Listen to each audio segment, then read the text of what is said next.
4वी पर्यंतच्या शाळा सकाळी 9 नंतर भरणार। शालेय शिक्षणाबाबत मोठा निर्णय, परिपत्रक जारी, चिमुकल्यांना मोठा दिलासा।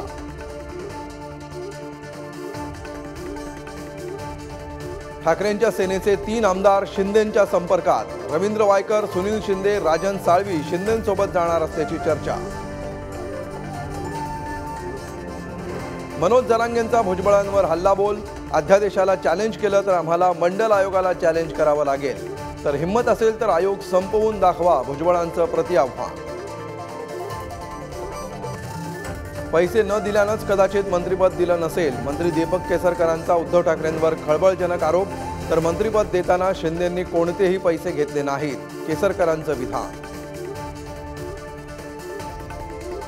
संभाजीराजे नाशिकमधून लोकसभा लढण्याची शक्यता, भुजबळ उभे राहिल्यास संभाजीराजेंनी लढावं, काही मराठा नेत्यांचा प्रस्ताव, तर कुणीही लढावं, छगन भुजबळांची प्रतिक्रिया। एन्काउंटर स्पेशलिस्ट प्रदीप शर्मांच्या घरी आयकरची धाड, शिवसेनेचे माजी आमदार घनश्याम दुबेंच्या घरीही आयकरची छापेमारी। महाराष्ट्र सरकारचा गुगल सोबत करार, AI फॉर महाराष्ट्र या योजनेअंतर्गत गुगल सोबत करार, लोकोपयोगी योजनांसाठी वापर करणार। दिल्लीच्या सीमेवर शेतकऱ्यांचं आंदोलन, हमी भावाच्या मागणीसाठी शेतकऱ्यांचं चलो राजधानी, सीमेवरच शेतकऱ्यांना अडवलं।